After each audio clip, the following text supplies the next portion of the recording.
Gracias.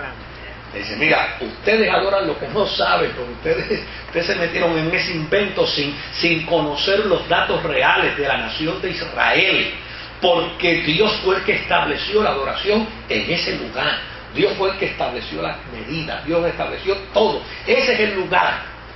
Y estos judíos adoran lo que saben, pero a fin de cuentas ni lo que se sabe ni lo que no se sabe es importante, porque la nueva dimensión que yo estoy presentando, los verdaderos adoradores adorarán al Padre en espíritu y en verdad, y tales adoradores el Padre busca. Los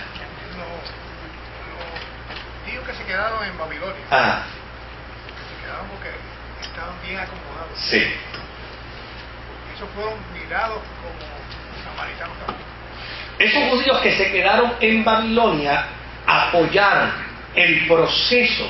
Ellos tuvieron que aportar para el proceso. Desde luego, en tanto y en cuanto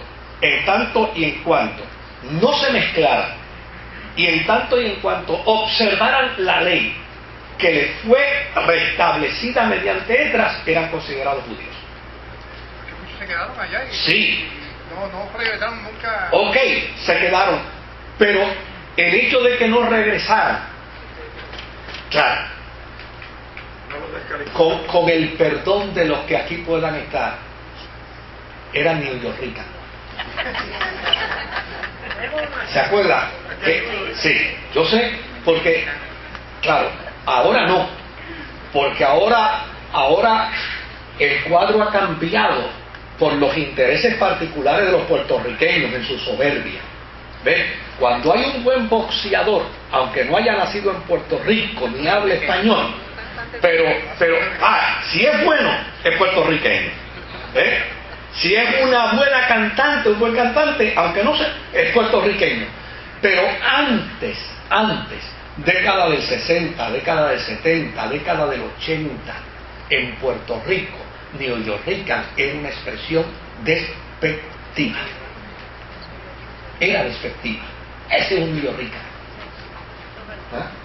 Entonces, desde luego, ese cuadro cambió gracias a los deportistas y a los artistas que, obviamente, producto de esa segunda y de esa tercera y de esa cuarta generación, Y los políticos. que fueron allá y progresaron y echaron para adelante, desde luego, por unas conveniencias políticas, entonces se les reconoce.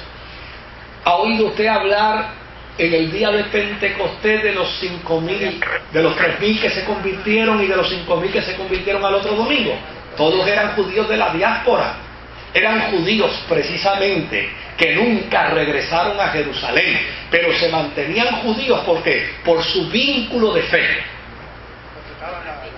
porque practicaban la fe, aunque Israel los veía como neoyorricanos de la década del 80 y del 70. Ahora no, ahora eso es distinto.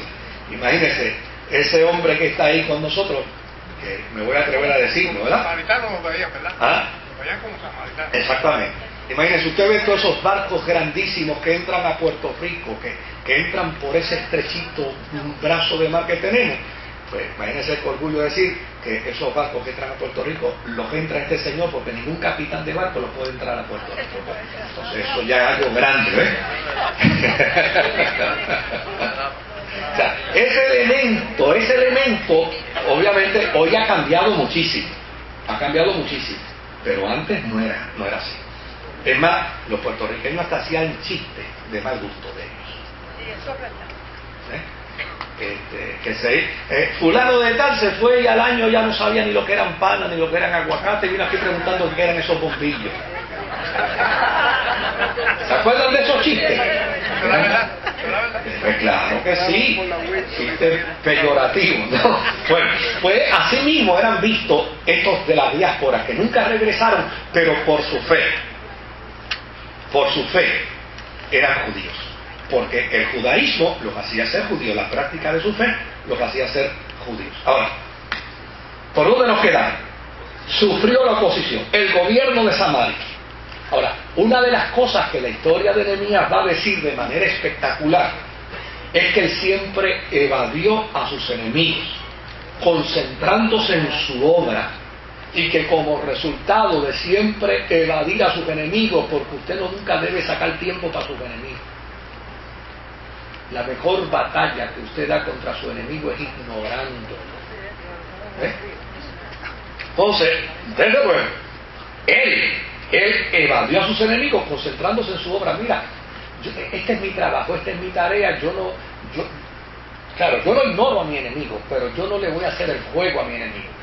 Yo me voy a concentrar en lo que es mi trabajo. En el campo del boxeo se dice que cuando el boxeador le da coraje contra su enemigo, la pelea la perdió. Es la concentración, porque la clave del triunfo es la concentración. Entonces, una de las virtudes de Nehemías era que era un individuo sumamente concentrado. Él estaba concentrado en su obra. Dice que colaboró ampliamente con Esdras en los aspectos religiosos, que luego de 12 años regresó a la capital persa, pero no se sabe por cuánto tiempo, a Susa, y luego regresó de nuevo a Jerusalén. Y desde luego la historia de su libro tampoco narra nada de su muerte ni de su entierro. No se dice nada. Nehemías es un personaje como que quedó vivo en la mente de la nación, en el género literario. Muchas veces, cuando se quería dejar impregnada en la conciencia de un pueblo la obra de un líder, simplemente no se hablaba del día de su muerte ni de su entierro. Porque si no se habla de su muerte y de su entierro, está por ahí. Eso es como mi nieta, que yo no sé a quién ella escuchó hablar de la monga. Y sale y me dice ante mí, dice, Abu, tienes que tener cuidado, porque anda una monga por ahí.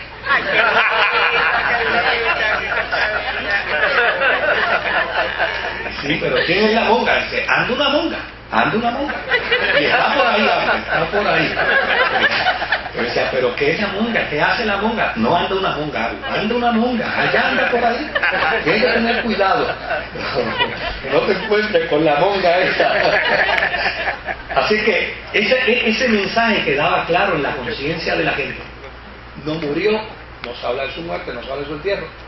Está bien, está por ahí. Contrario hoy, que el mensaje es distinto. En el momento en que muere un líder, lo primero que se declara es que vive. Pero claro, hay una contradicción en el mensaje, porque si murió no vive. En el caso de ellos, no se mencionaba que había muerto, para que de esa manera quedara vivo. Okay. En el canon hebreo, desde luego, el libro de Nehemías estaba junto con el libro de Esdras. Y cuando usted lee la Septuaginta y cuando usted lee la Vulgata Latina, me la iba a traer para que lo viera, pues Nehemías y Esdras es un solo libro. Desde luego Orígenes lo dividió, y luego Jerónimo lo mantuvo dividido, pero Jerónimo hizo algo interesante, y fue que llamó primera y segunda de Esdras. Primera era Esdras y segunda de Esdras era Nehemías. Pero posteriormente, desde luego, se separa conforme a Jerónimo, entonces a Orígenes, y entonces se demarca el texto de Esdras separado del de Nehemías. Una de las cosas que podemos tener con mucha tranquilidad es que el documento histórico de Nehemías se ha conservado con mucha integridad. O sea, tal y como fue leído o como fue escrito en su origen, básicamente así se ha mantenido. Claro, volvemos de nuevo a esas grandes dificultades de los autores. ¿Quién escribió el libro? El Talmud. El Talmud dice que fue Esdras. Y desde luego, cuando usted lee el Talmud, pues mire, usted dice, oye, pero es un documento antiguo, sí, pero tenga cuidado, que es un documento de posturas reaccionarias, muy rígidas, y no necesariamente, claro, lo que pasa es que ¿quién va a contradecir el Talmud dentro del judaísmo? Nadie lo va a contradecir, pues eso. Pero, desde luego, se dice que fue Esdras el que era sacerdote y escriba. Pero cuando usted lee el libro de Esdras, aparte del título, usted no encuentra el nombre.